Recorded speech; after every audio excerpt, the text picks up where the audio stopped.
Religion has been the driving force or the excuse for more death, misery, and suffering than any other cause in all of recorded history.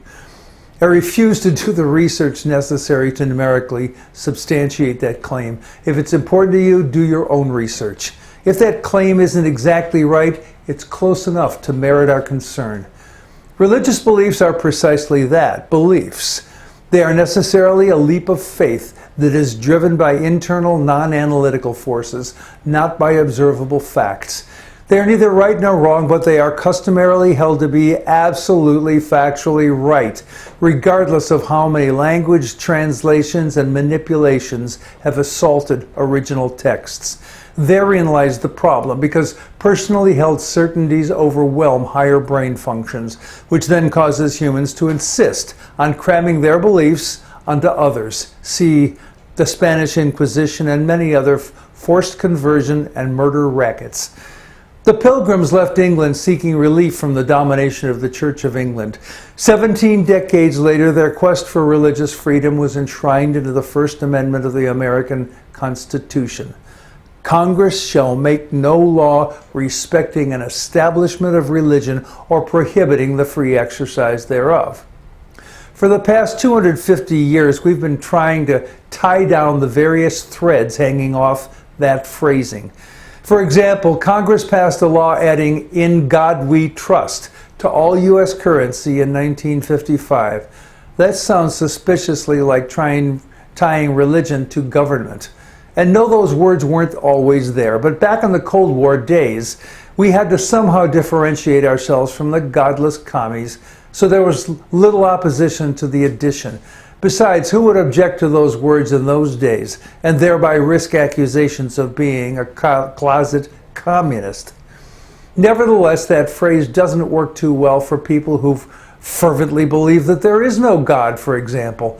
If people are to use money, that phrase, "on the money," explicitly denies the free exercise of the religion of no religion.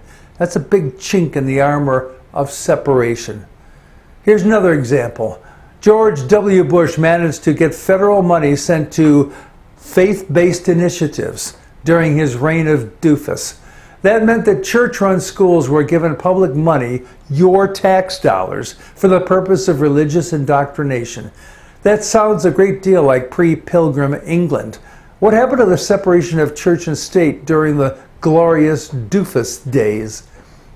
Last month, one Episcopal, raised Catholic, and 5 Catholic justices of the Supreme Court commanded the state of Maine to pay for the education of children attending private parochial schools. Insert the same question about separation here.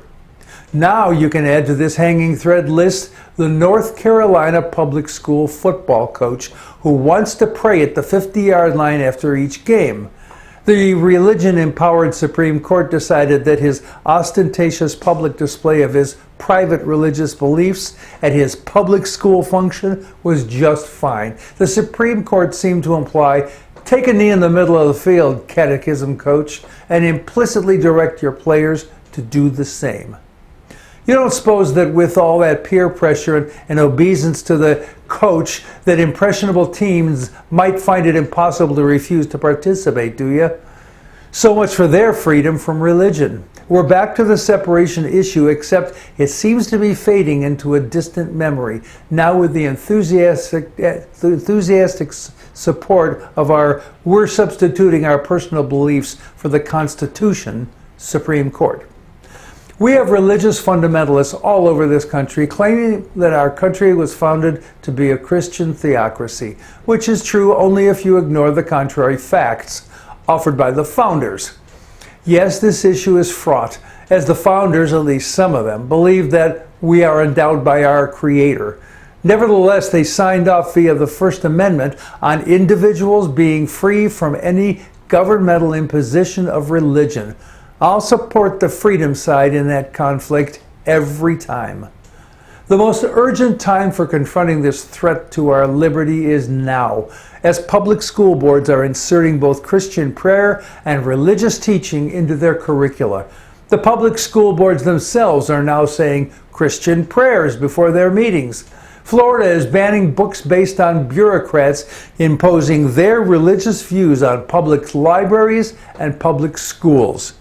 One would hope that all the people at these public governmental venues would realize that they are not running Brother Love's traveling salvation show.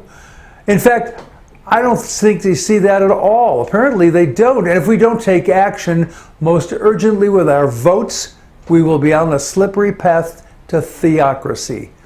Wake-up call. Many of your neighbors think that's what this country should be. In case you think theocracy would be just peachy, let's look at other theocracies around the world to see how those work for the people. Try Iran, or Afghanistan, or Saudi Arabia.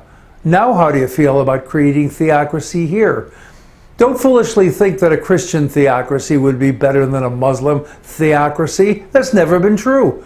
We disproved that deluded notion during the aforementioned Spanish Inquisition, the Crusades, and even as we were burning women as witches in Massachusetts.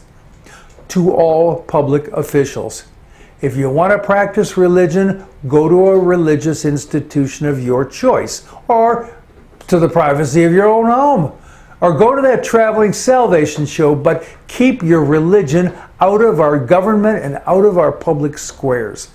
But that is exactly where Christian nationalists want to put it. For a chilling read on this, see the Washington Post piece, "After Court Ruling, Activists Push Prayer into School."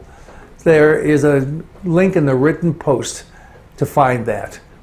But cramming Christianity into public school classrooms and onto public school football fields simply isn't separate. It's an establishment of religion exactly as prohibited by the founders. Take that, self-proclaimed originalists. If you want to fully understand Christian nationalism, which is neither Christian nor nationalist, link through the written post and click on the orange View the Report button. That'll get you a download of the PDF, Christian Nationalism and the January 6th Insurrection. This document is required reading for all patriots and believers in freedom. I'm Jack Altshuler.